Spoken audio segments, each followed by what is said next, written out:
kabungis, welcome back again to another vlog. Ito po si Busilak's Diary. Hatid ang mukha ng balita. Dagupan tayo to Recto, Divisoria.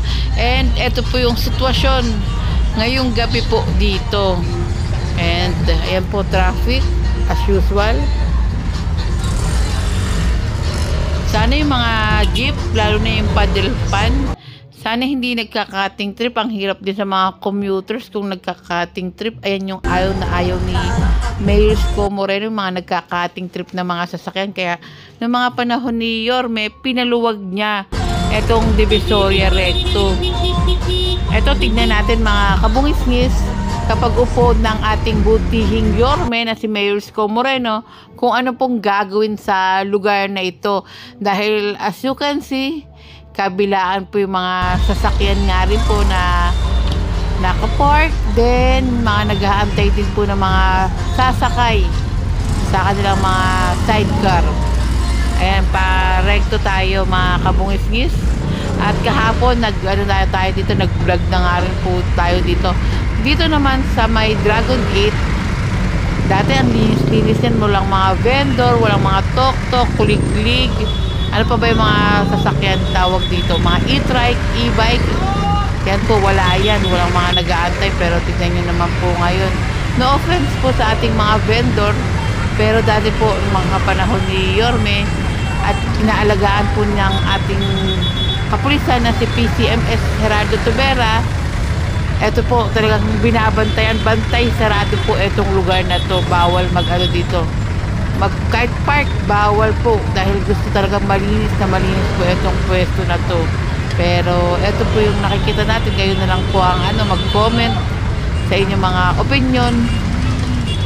Then proceed tayo mga kabungis.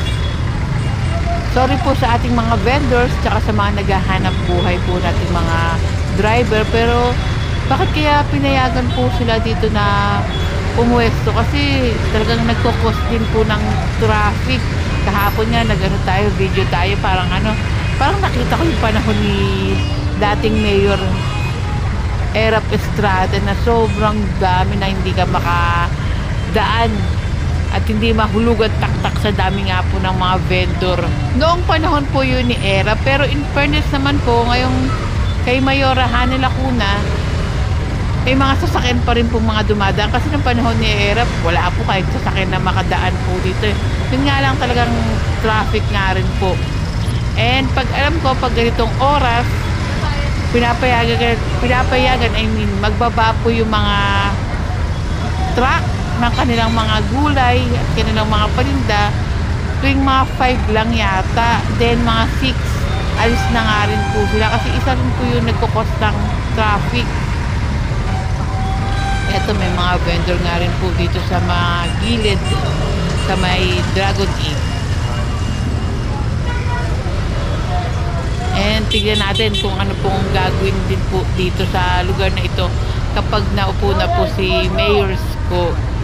Dahil alam niyo naman ng panahon ni Yorme, apakalinis po na itong Divisoria.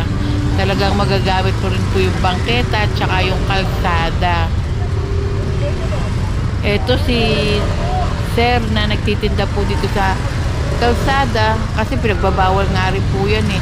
Safety din po yung mga nagtitinda, safety nila kasi tignan nyo naman, puro mga sasakyan ng mga dumadaan, tapos nakaupo po sila sa may kalsada. Paano po kung nawalan ng preno yung mga dumadaang mga sasakyan? Baka may hindi magandang mangyari din po sa kanila.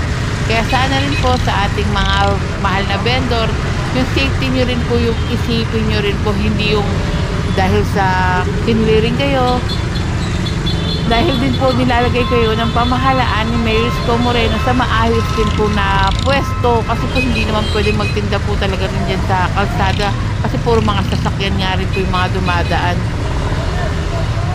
And pa one low na tayo mga kabungis-ngis, pero dediretsuhin po natin to para makita nyo po yung sitwasyon ngayon dito sa may Recto Manila. Update po tayo.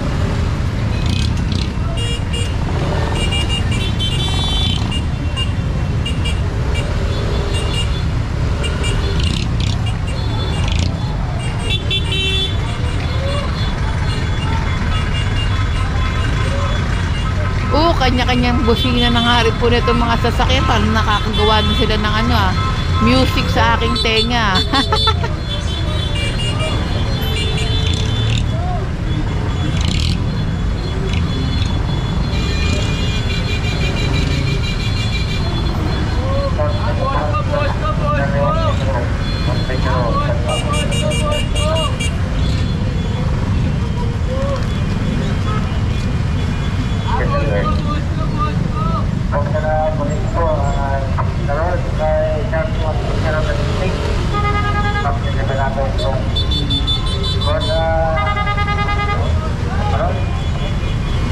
May